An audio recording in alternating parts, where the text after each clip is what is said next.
মধ্য অসমত বান নিশাৰী যমুনা ডিজু নৈৰ বান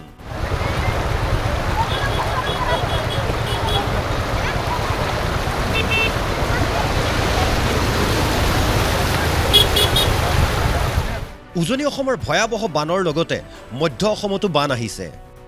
নাগালেণ্ডত ডাৱৰ বিস্ফোৰণ মুখলধাৰ বৰষুণৰ বাবে উফন্দি উঠিছে তিনিখন নৈ যমুনা নৈৰ বাঢ়নি পানীত জলমগ্ন হৈছে দবকাৰ বহু অঞ্চল দবকাৰ ৫ নম্বৰ ৱাৰ্ড দীঘলজাৰণী পানীৰ তলত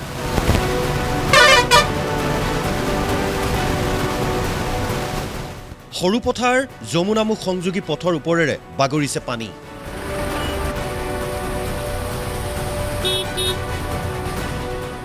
নিশা প্ৰশাসনে উদ্ধাৰ আৰু সাহায্য অভিযান অব্যাহত ৰাখিছে যমুনাৰ লগতে ফেনে ফুটুকাৰে বাঢ়িছে নিশাৰী নৈ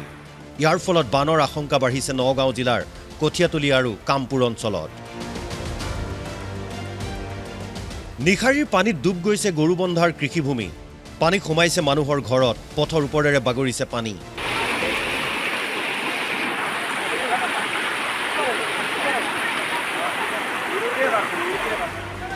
পানী বাগৰিছে মথাউৰিৰ ওপৰেৰে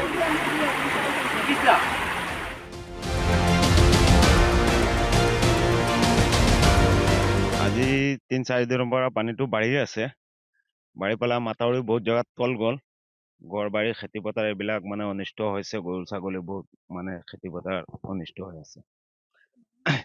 মানুহ পানী সোমাইছে ঘৰত মানুহবিলাক ৰিজাৰ্ভত মানে কেম্প বনাই আছে এইটো দেউৰী পথাৰ পৰিছে কটীয়া পাম দেউৰী পথাৰ আজি ৫ দিন হৈ গ'ল পানীটো বাঢ়ি আছে আৰু বাঢ়ি আছে মাথাউৰি চাতাউৰি কিছুমান জাগাত তলত গ'ল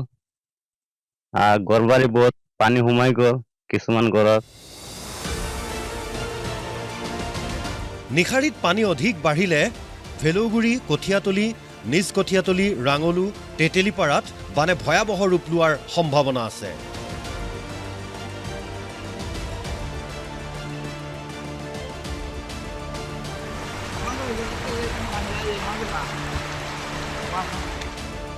সামগুৰিৰ বান পৰিস্থিতিও অপৰিৱৰ্তিত ডিজু নৈৰ বানে বুঢ়াইছে সামগুৰি ৰাজহ চক্ৰৰ অন্তৰ্গত ডিজু বস্তি শিয়ালেখাইটি খলিহামাৰী আদি অঞ্চল ৫,০০০তকৈ অধিক লোক বানৰ কবলত পৰিছে বানে ছিঙিলে শিয়ালেখাইটি আমনি সংযোগী পথ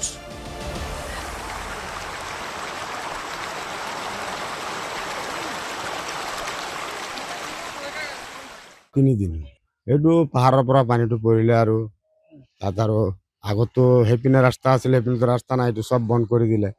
সেইটো কাৰণে পানীটো ইয়াতে উঠি যায় পানীৰ তলতে খোৱা বোৱাটো নাই একো নাই